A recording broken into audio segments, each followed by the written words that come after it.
Hello everyone, welcome back to our channel. This video about spore types in algae is most important for RPSC assistant professor aspirants who willing to score best and handle most typical questions correctly in coming exam. So, don't waste time and start your learning with Dr. Bansiwal sir, who stands best and unique for botany teaching in Rajasthan. Dear guys, feel free to ask your doubts in comment box. We will respond all queries in time. If you are still searching a best study solution for assistant professor botany, just final bills classes and follow Bansiwal sir as your best of efforts. Start it with sir. Reproduction में देखो 3 level होते हैं, है ना, vegetative, है ना, sexual and sexual, ठीक है। तो वन बाय वन करके चीज़ों को अपन समझेंगे। तो एक तो क्या होता है कि भाई जो ऑर्गेनिज्म है उससे दोबारा वैसा ऑर्गेनिज्म बने, तो दैट इज रिप्रोडक्शन, दोबारा से वही बन रहा है। तो all living beings have a life and what life need कि वो अपना नंबर बढ़ाना चाहते हैं, लेकिन नंबर बढ़ेगा या नहीं बढ़ेगा, कितना बढ़ेगा, ये डिपेंड करता है एनवायरनमेंट के ऊपर कि एनवायरनमेंट सपोर्टिव है या नहीं है। अब देखो एनवायरनमेंट को मैंने यहाँ पे इसलिए डाला है क्योंकि एनवायरनमेंट के सहारे से आपको ये बातें समझ में आएंगी कि उसमें कैसा रिप्रोडक्शन होगा और कौन से रिप्रोडक्शन में क्या चीज़ बनेगी और उसको अपन क्या बोलेंगे, ठीक है। चलो बात करते हैं। जैसे कि जब भी वेजिटेटिव रिप्रोडक्शन होता है तो हमेशा ध्यान देना है कि मोस्ट फेवरेबल कंडीशंस होते हैं तब होता है। असेक्सुअल जो होता है वो फेवरेबल कंडीशंस में होता है और सेक्सुअल जो होता है वो हमेशा ही एडवर्स कंडीशन में होता है, ओके। और इनमें क्या डिफरेंस है, what are the main difference among these 3 modes of reproduction. तो वेजिटेटिव की अगर हम बात करें तो एक एक करके जैसे अपन देखेंगे, है ना। जैसे यहीं पे आप इसको समझ सकते हो। वेजिटेटिव का मतलब होता है नो चेंज, कोई चेंज नहीं होता। जैसे कोई भी थैलस का पार्ट है वो टूटा और उसने नया थैलस बना दिया, नो चेंज, डायरेक्ट जर्मिनेशन हो गया। एसेक्सुअल के अंदर ओनली साइटोलॉजिकल चेंज होता है, यानी कि कोई सेल है वो स्पोर बना देगी। तो स्पोर और सेल 2 अलग प्रकार के कोशिकीय संगठन होते हैं, तो साइटोलॉजिकल डिफरेंस है। सेक्सुअल के अंदर तो क्या होता है कि जैसे जेनेटिक मटेरियल काम में आता है और गैमेट्स बनते हैं, गैमेट्स का रोल आएगा, तो जेनेटिक चीज़ें वहाँ पे शामिल होती हैं, जीन्स का मामला आ जाएगा, गैमेट्स का मामला आ गया। तो मतलब कि क्या हुआ, तो वेजिटेटिव में कुछ नहीं हुआ। असेक्सुअल में केवल साइटोलॉजिकल लेवल पे चेंजेज हैं और सेक्सुअल तो बहुत डिफरेंट चीज़ होती है, ठीक है। अब देखो वेजिटेटिव में आप क्या क्या ले सकते हो, यहाँ पे मैंने कुछ सटीक एग्जांपल्स हैं उनको लिया है, तो आप भी कोशिश करना आपको ये याद रह जाएं।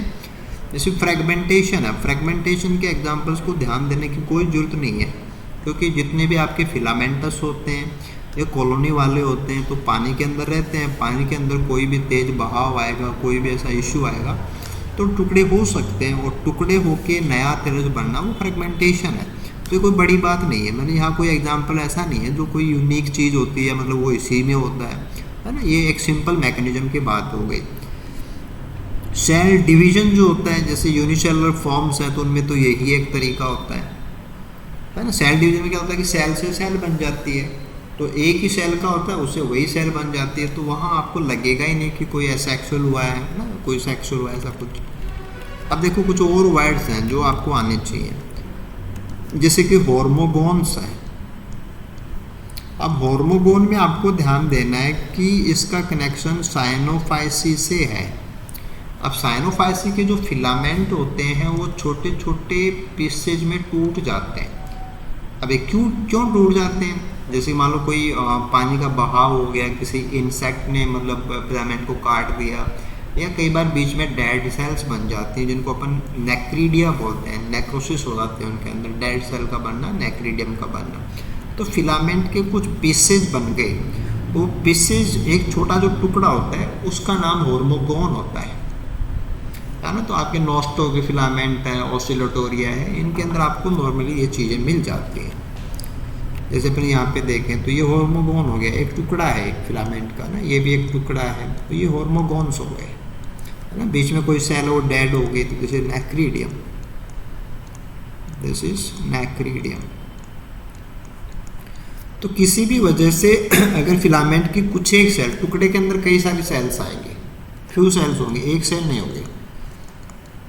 तो वो एक इंडिविजुअल इकाई के रूप में व्यवहार करती है, बाद में अपना नया जो फिलामेंट वो बना लेती है। दिस इज द ऑर्मोगोन, है ना, ये समझ आएंगे आप। अब जैसे बात आती है कि प्रोटोनीमा, ना, प्रोटोनीमा को हिंदी में आप प्राथमिक तंतु बोलते हो। अब प्राथमिक तंतु किसे बोलते हैं? जब जायगोट का जर्मिनेशन होता है तो सबसे पहले जो फिलामेंट लाइक स्ट्रक्चर निकलती है उसको अपन प्रोटोनीमा बोलते हैं।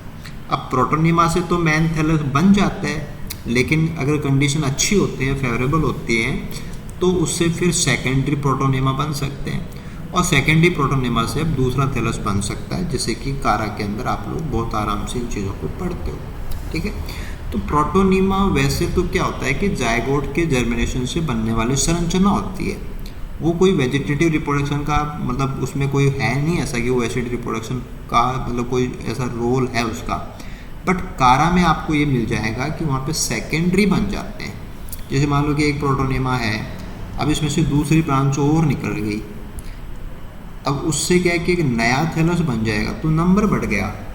दैट्स वाई कारा के अंदर आप प्रोटोनीमा को वेजिटेटिव रिप्रोडक्शन के तरीके के रूप में एज ए एग्जाम्पल लेते हो, ध्यान देना आपको। ट्यूबर्स हैं वो हो सकते हैं। ट्यूबर क्या होता है? ट्यूबर एक ऐसा स्ट्रक्चर है जो कंद जैसा होता है जिसमें रिजर्व फूड भरा रहता है। तो कारा के अंदर भी आपको जो लोअर नोड्स हैं उसके ऊपर कुछ मैसिव स्ट्रक्चर्स मिल जाती हैं जिनमें रिजर्व फूड भरा होता है, राइट। ऐसे कारा में आपको एमाइलम स्टार्स मिलते हैं, कारा में आपको बल्बिल्स मिलते हैं। तो कुछ स्टार लाइक स्ट्रक्चर्स हैं वो एमाइलम स्टार्स कहलाती है ना, बाकी कुछ है वो बल्बिल्स कहलाती हैं। जैसे तो मान लो कि बल्बिल हो गया, है ना, रूट बल्बिल, ये एमाइलम स्टार्स हो गए। तो कारा के अंदर ये चीज़ें आपको देखने को मिल जाती हैं। तो वेजिटेटिव रिप्रोडक्शन के अंदर जो ये कुछ स्पेशल टर्म्स है ना वो कारा में आते हैं, आपको चीज़ थोड़ा सा ध्यान देना है।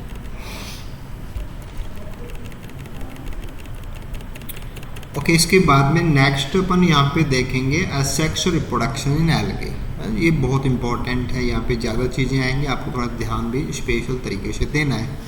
देखो, एसेक्सुअल जहाँ भी रिप्रोडक्शन आप कराएंगे, चाहे आपके प्लांट किंगडम में आप कहीं पर भी हो, ठीक है, आपके पास चाहे मतलब आप एंजियोस्पर्म ले रहे हो, चाहे आप जिम्नो ले रहे हो, चाहे आप फंजाई ले रहे हो, कुछ भी ले लीजिए, जहाँ भी एसेक्सुअल वर्ड आएगा वहाँ आपके पास कुछ खास प्रकार के डिज़ाइंस होते हैं जिनको आप स्पोर बोलते हो, है ना। स्पोर नॉर्मल सेल का सेलुलर मॉडिफिकेशन होता है, वो नॉर्मल सेल नहीं होती है और ना ही वो गैमेट होता है, ठीक है ना। तो स्पोर एक थोड़ा सा रूपांतरित कोशिका होती है जो कायिक कोशिका नहीं होती है, उस एंगल से आप समझिए। Spore develop with in oblique from special body जिनको आप बीजाणुधानियाँ बोलते हैं, स्पोरेंजियम, ठीक है। मोस्टली जो स्पोर्स होते हैं वो बीजाणुधानी के अंदर बनते हैं, तो एंडोजिनस होते हैं। उनकी संख्या खूब सारी होती है, साइज में छोटे होते हैं ना, सिंपल बात है। अब इनके टाइप्स जो होते हैं वो आपसे पूछे जाते हैं। अब देखो, मैं अभी थोड़ी देर पहले मैंने आपको बताया था कि कौन सा रिप्रोडक्शन होगा ये सराउंडिंग पे डिपेंड करता है, एनवायरमेंटल फीचर्स के ऊपर डिपेंडेंसी होती है, ठीक है। अब उसी के बिहाफ के ऊपर आप इनको समझो। जैसे पहला अपने पास है जूस्पोर, जो चल बीजाणु होते हैं, इनको हिंदी में आप चल बीजाणु बोलते हो। तो मोटाइल हैं। नैग्ड जहाँ लिखते हो, नैग्ड का मतलब होता है सेल वॉल नहीं होना। यूनिसेलुलर होते हैं, ड्यूरिंग फेवरेबल टाइम बनेंगे। बाइफ्लैजिलेट हो सकते हैं, है ना। क्वाड्राफ्लैजिलेट ये आपसे पूछा जाएगा, क्वाड्राफ्लैजिलेट ना, यूलोथ्रैक्सिस एंड ड्रेपेनोडियोप्सिस। मल्टीफ्लैजिलेट ये भी पूछा जाता है, वोचेरिया, है ना। मल्टीन्यूक्लिएट, सिनोसिटिक, है ना, मल्टीन्यूक्लिएट सिनोसिटिक वर्ड भी आ जाएगा। अब क्या, जैसे मोस्टली स्टूडेंट जो मतलब उनका जो एक जनरल सा क्वेश्चन होता है कि सर एग्जाम्पल याद नहीं रहते, है ना, कि जो बॉटनी है या मतलब ट्रेडिशनल बॉटनी उसमें बहुत एग्जाम्पल आते हैं। तो बॉटनी के एग्जाम्पल्स याद आपको हो जाएंगे अगर आप एक अच्छी बुक के मतलब एटलीस्ट उसके पन्ने भी पलट रहे हो ना, तो भी याद हो जाएंगे। अगर बुक नहीं है तो मुश्किल है चीज़, ठीक है। तो यहाँ पे आप सिनजूस्पोर भी आ जाएगा। जैसे मान लो कि बाइफ्लैजिलेट, क्वाड्राफ्लैजिलेट, ये आपके पास मैटर आ गया वोचेरिया का, जहाँ पे आपके पास मल्टीफ्लैजिलेट, सिन का मतलब कई सारे एक साथ हो जाते हैं, मल्टी न्यूक्लिएट कंडीशन है, एन न्यूक्लियर होते हैं। तो यहाँ से मतलब ज़्यादा संभावना है कि आपको कुछ मिलेगा, तो आपको डायरेक्टली यहाँ से मिल जाएगा। और जो एग्जाम्पल आएंगे वो यही नाम आएंगे, कंडीशन यही आएगी। अब आप इसको कैसे तैयार करते हैं, यहाँ से भी कीजिए, बुक से भी देखिए, है ना। आप थोड़ा सा इस पर एफर्ट करना पड़ेगा आपको। ओके, दूसरा जो है वो होते हैं एप्लेनो। तो एप्लेनो को आप हिंदी में बोलते हैं अचल बीजाणु, जो चल नहीं सकते, नॉन मोटाइल होते हैं। तो एक एंगल ये भी है कि अगर आप तैयारी कर रहे हो तो आपको टर्म्स का पता तो होना ही चाहिए। बिना टर्म्स के तो आप आइडिया ही नहीं लगा सकते भी करना क्या है ना। With cell wall, unicellular during dry time. अब देखो यहाँ पे विथ सेल वॉल आ गया और यहाँ पे आ गया ड्राई। तो पानी की कमी होने पे कवरिंग है वो अपने आप आने लग जाती है। एकाइनिट्स में तो चीज़ों और बढ़ जाएंगी। इनको आप अरेस्टेड जूस्पोर बोल सकते हो। देखो क्या होता है कि जैसे फंजाई में आप लोग पढ़ते हो, जैसे कुछ भी पढ़ा फंजाई में, कोई भी आपने मतलब फाइकोमाइसिड का मेंबर, जैसे वाइट रस्ट ऑफ क्रूसिफेरिक ले लिया सपोज आपने, तो आपने कहा कि उसके जूस स्पोर है वो पत्ती के ऊपर तैरते हैं और उसके बाद में वो फ्लैजिला को विड्रा कर लेते हैं और गोल हो जाते हैं। तो जूस्पोर और एप्लेनोस्पोर में कोई अंतर नहीं है। एक ज़्यादा पानी होने पे बनता है वो जूस्पोर है, एक कम पानी होने पे बनता है वो अरेस्टेड जूस्पोर है, जिसके फ्लैजिला गायब हो जाते हैं, वो सोख लेता है। दिस इज कॉल्ड एप्लेनोस्पोर, है ना। तो अनफेवरेबल कंडीशन का मैटर होता है, तो कोई बड़ी बात नहीं है। ये एग्जांपल मतलब कोई लिमिटेड एग्जांपल नहीं है, इसमें और भी चीज़ें आप ले सकते हो। बट मैटर ये है कि उनमें फ्लैजिला नहीं होंगे और वो एडवर्स कंडीशन में बनते हैं, उनके पास कवरिंग होती है, ठीक है। ओके, इसके बाद में नेक्स्ट आपको जो टर्म मिलेगा वो है हिप्नो। अब देखो हिप्नो का मतलब होता है सुप्त, है ना, जिसमें एक्टिविटी नहीं है, जो सुप्त है ना, थिक वॉल्ड। अब जैसे जैसे आप एक्टिविटी को कम करते जाओगे वैसे वैसे जो थिकनिंग है वॉल की वो बढ़ती चली जाएगी, ठीक है। इन एडवर्स कंडीशन डॉर्मेंट स्ट्रक्चर्स होती हैं, जर्मिनेट ये डायरेक्ट भी कर सकते हैं और जूस्पोर के थ्रू भी कर सकते हैं, depends on availability of water, ठीक है। पानी ज़्यादा होगा तो जूस्पोर बनाएंगे, कम है तो डायरेक्ट जर्मिनेट करेंगे। तो वो चेरिया है, पेडियस्ट्रम है, क्लेमाइडोमोनास है, इन सब के अंदर ये बन सकते हैं, यानी कि एडवर्स कंडीशन के अंदर हिप्नोस्पोर बनता है। लेकिन हिप्नोस्पोर और है ना एप्लेनोस्पोर में अंतर है कि यहाँ कंडीशन है वो डॉर्मेंसी के लिए है, कंडीशन ज़्यादा एडवर्स है। और इससे भी अगर एडवर्स कंडीशन और ज़्यादा बढ़ जाती है तो फिर मामला और गंभीर हो जाता है। वहाँ जो स्पोर बनेगा उसको अपन एकाइनीट बोलते हैं, निश्चेष्ट बीजाणु, है ना। उसको हिंदी में बोलते हैं सुप्त बीजाणु और एकाइनीट्स को बोलते हैं निश्चेष्ट, यानी कि जिसकी चेष्टा ही नहीं है। तो ये थिक वॉल्ड है, रेजिस्टेंट है। एग्जैक्टली जो चीज़ें आपको चाहिए होती है ना वही मैंने यहाँ पे कोशिश की है। रेजिस्टेंस का मतलब ये हो गया कि चाहे आप कुछ भी कर लो इनको फ़र्क नहीं पड़ेगा, यानी कि टेम्परेचर का फ़र्क नहीं पड़ेगा, है ना, रेडिएशंस का फ़र्क नहीं पड़ेगा, पीएच का फ़र्क नहीं पड़ेगा।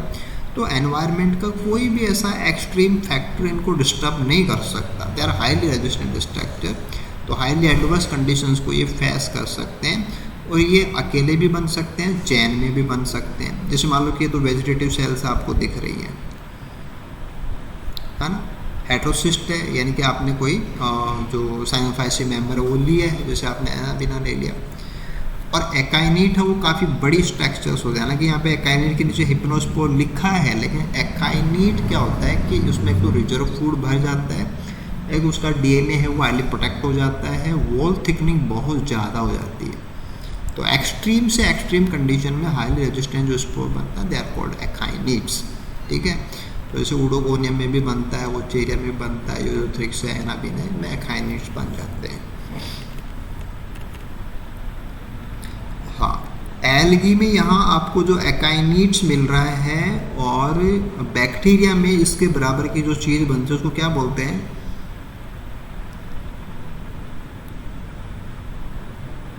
यहाँ जो एकाइनीट के लेवल पे जो चीज़ आपको मिल रही है एल्गी के केस में, सेम इतनी ही एडवर्स कंडीशन पे बैक्टीरिया में क्या मिलता है? एनीवन जो आप में से बताना चाहे?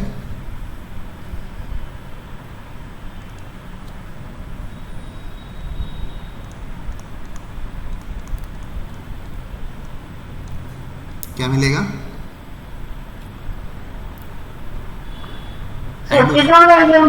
Endospore formation.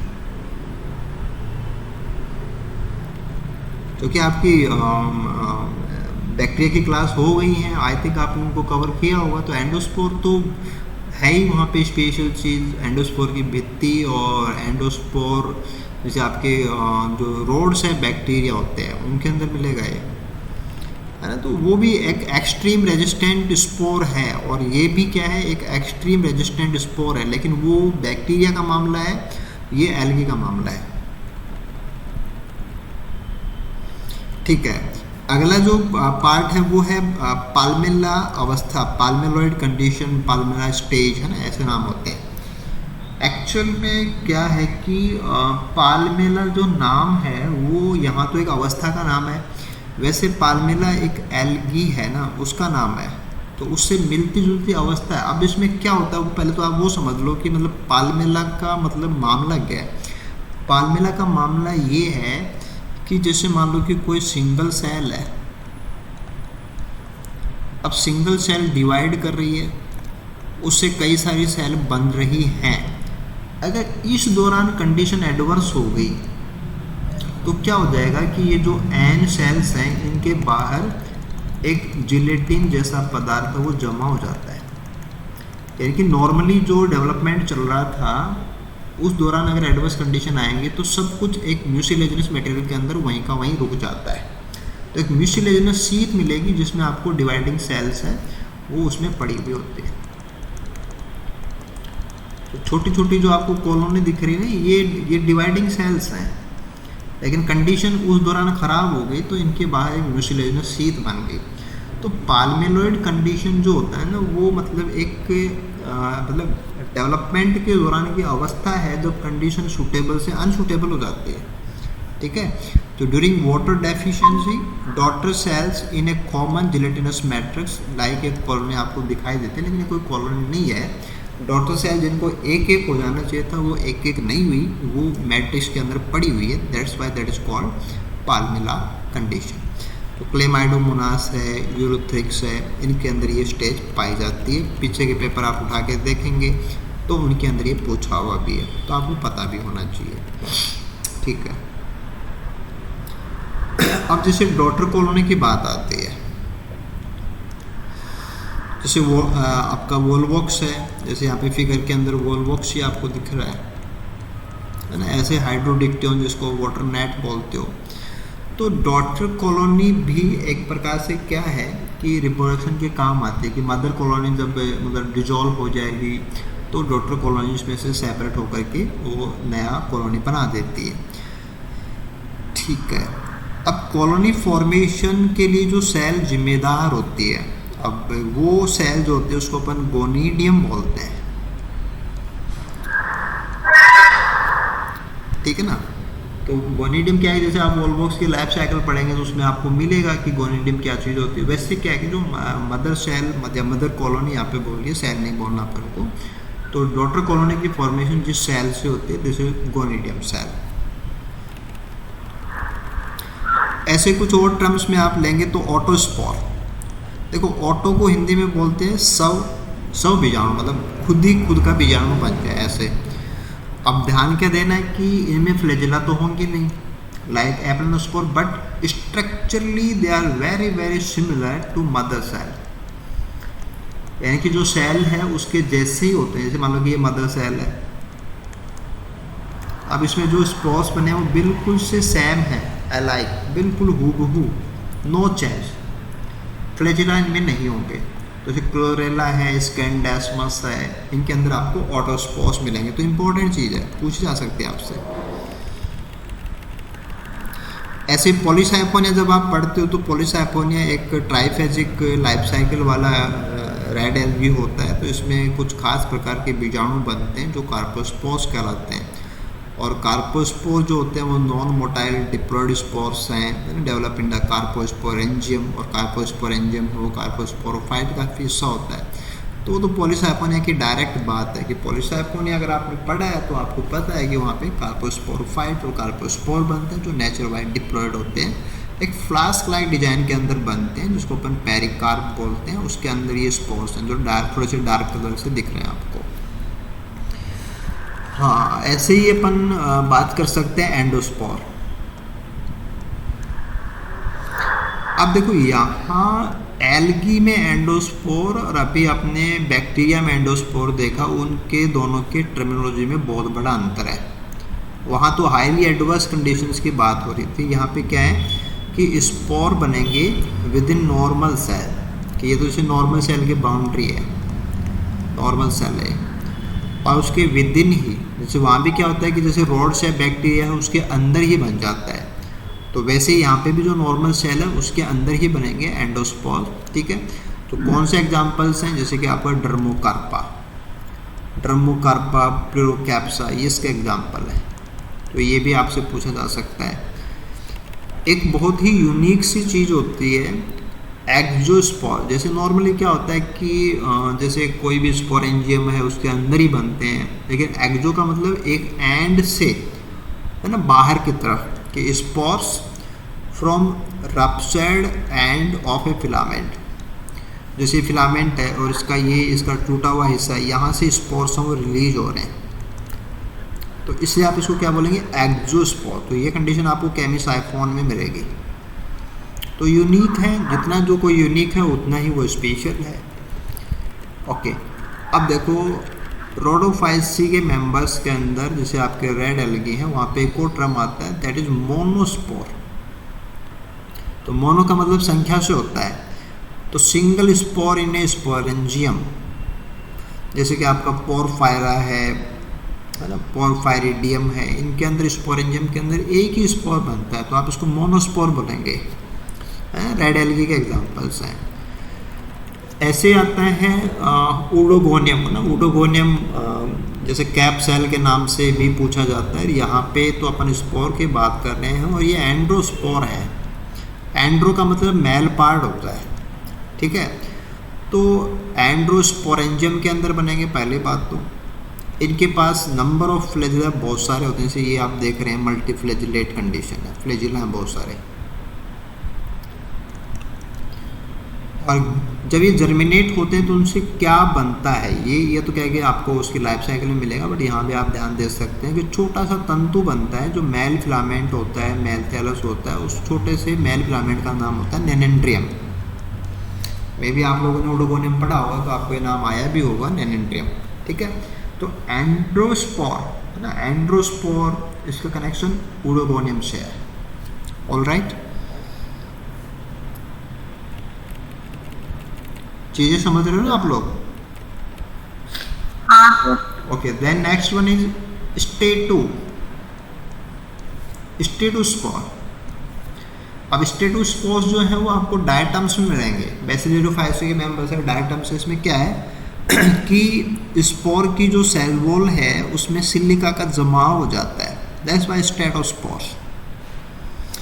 ऐसे पॉलीसाइफोनिया के अंदर जब आपका कार्पोस्पोर जर्मिनेट करता है तो उससे टेट्रास्पोरोफाइट बनता है, और टेट्रास्पोरोफाइट के अंदर टेट्रास्पोरेंजियम बनते हैं, और एक टेट्रास्पोरेंजियम के अंदर 4 स्पोर्स होते हैं। तो ये जो स्पोर है उसको अपन टेट्रास्पोर बोलते हैं, और टेट्रास्पोर रिडक्शन डिवीजन के बाद में बनता है। तो टेट्रास्पोर तो होता है हैप्लॉइड, और टेट्रास्पोरोफाइट जो है वो होता है डिप्लॉइड, और टेट्रास्पोर हैप्लॉइड हो गया क्योंकि ये मियोसिस से बनते हैं। 1 से 4 सेल बनी तो मियोसिस हो जाती है, ठीक है।